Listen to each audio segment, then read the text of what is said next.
माशाल्लाह बहुत अच्छे सुन रहे। मेरी माँ बहनों भी एक दो खुराक दे दे, काम देगा। आपको मजार नहीं जाना, औरतों को मजार जाना हराम है। सुनिए, औरतों को मजार जाना हराम। वो जनाजे में नहीं जा सकती, कब्रिस्तान वो मजार नहीं जा सकती। ईद के दिन कब्र ईदगाह मत जाए, बकरीद में ईदगाह मत जा, जुम्मा की नमाज मस्जिद मत जा, लड़ाई के मैदान मत जा। कहोगे झारखंडी बाबा जनाजा में नहीं जाएंगे, जुम्मा में नहीं जाएंगे, ईद बकरीद में नहीं जाएंगे, मजार नहीं जाएंगे, तो सवाब मिलेगा कैसे? ये भी तो हो सकता है, ये कह सकती है। तो सुन ले माँ बहने, आपको मजार नहीं जाना। मजार जाने से गुनाह होता है। औरतों को अगर मजार जाना जायज होता तो फिर जनाजे में क्यों नहीं लेके जाते? औरत अच्छी घर में लगती है, मजार मत जा। शोहर मजार जाए, शोहर अजमेर जा, पत्थर चपटी जा, बम्बुआ बुरदाद जा, जहाँ जाना है जा, ईदगाह जा, मस्जिद जा, कब्रिस्तान जा। तू क्या करना? घर में रहना। शोहर अजमेर से आए, शोहर पत्थर चपटी से आए, शोहर दुमका से काम करके आए, शोहर आपका रामपुर हाट से वापस आए, शोहर शिकारी पड़ा से आए, शोहर सिहुरी से आए। तुम करना क्या? एक गिलास में पानी भरना, दोनों हाथ से पकड़ना, अपने शोहर के पास जाना। सुबह निकला था, शाम में शोहर आया है, 12 घंटे बाद आया, चलो शोहर के हाथ में पानी दे देते हैं। गिलास में पानी भरना, दोनों हाथ से पकड़ना, शोहर के सामने जाना, चेहरा देख के हो सके तो मुस्कुरा के शोहर के हाथ में पानी रख देना। उसी के बगल में थोड़ी देर बैठना, थोड़ी देर बैठ जाना।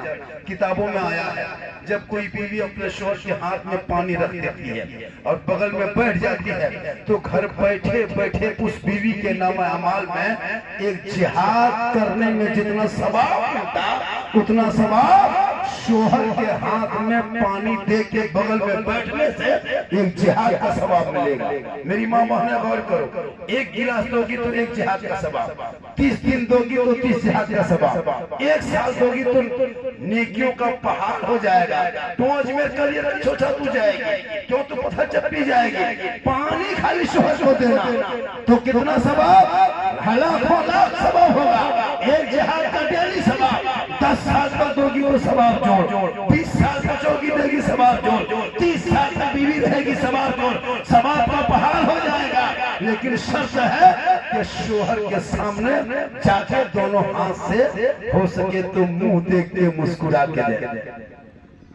हम लोग की बहू भी देती है, मुंह देख के मुहा ही में गिलसा ही। यहाँ बस पहली बहू बेटी नहीं, यहाँ बहू बेटी बेचारी सब दूध के धवल है, ये लोग देती है। वो दुमका ऊपर की बात बता, यहाँ सब ठीक ठाक। मेरी माँ बहने, तू मत जा, गली में मत बैठ, हटिया मत जा, चौक मत जा, मॉल मत जा। जरूरत हो, तबीयत खराब, चेहरा है, किसी को ले तब जाके। आजकल सिस्टम है, मामा का लड़का, चाचा का लड़का, खाला लड़का, के लागो रे, वो मामा लड़का लागो, बेटी लेक्चर दिया, मैदान करो, तारा मशीन करो, कहाँ घोड़ो घूरते, इससे भी बचाकर मारो, ये भी गुनाह है। चाचा बेटा आया, नूनी ले से, नूनी घुरे चल गए, नूनी कहाँ करो, नूनवा नूनिया था, खत्म, ये भी हराम है, खैर है, खैर मत हमसे, उससे मत उसके साथ ले जाओ। अपने भाई 9 साल की बेटी है, वो भाई के साथ नहीं सो सकती है, 9 साल हो गई, अब बाप के साथ ना सोए, बिस्तर अलग करे। लेकिन आजकल अरे बाप 15 साल 16 साल बेटी दूसरे साथ में कहाँ गए हो? मेला गए हो, हटिया गए हो, पत्थर चपटी गए। अरे बाप, याद रखना, अपने शोहर के लिए जो बीवी दुनिया में कपड़ा पहने, श्रृंगार करे, चूल को बाल पर सवारे, चेहरे पे लगाए, आंखों में काजल हो, चेहरे पे पाउडर हो, चूल के माथा के चूल को सवारो, अच्छा कपड़ा पहनना, अपने सर पे दुपट्टा रखना, सेवर पहनना, यानी जो बीवी दुनिया में श्रृंगार करती है, तो मेरी माँ बहने, श्रृंगार करना गुनाह नहीं है, काजल लगाना गुनाह नहीं, पाउडर लगाना गुनाह नहीं, चूल बाल पर संवरना गुनाह नहीं, अच्छा कपड़ा पहनना गुनाह नहीं। जितना पर संवर के चाहो तो रहो, तुम सज सज के रहो, चेहरे को श्रृंगार करके रहो। ये श्रृंगार करेंगे शोहर देखेगा, काजल लगाएंगे शोहर देखेगा, पाउडर लगाएंगे शोहर देखेगा, मेरा माथा शोहर देखेगा, मेरे कान का जेवर शोहर देखेगा, बदन कपड़ा शोहर देखेगा, सर का दुपट्टा शोहर देखेगा। अगर ये नीयत हो और इसी नीयत में अगर वो श्रृंगार कर ले और शोहर के सामने जाए तो उस बीवी के नाम अमाल में 2 रकात नफल नमाज पढ़ने में जितना सवाब मिलता है उतना सवाब उस बीवी को मिलेगा जो बीवी दुनिया में अपने शोहर के नाम पे श्रृंगार करती है। बात करो माँ बहने, श्रृंगार करना गुनाह नहीं।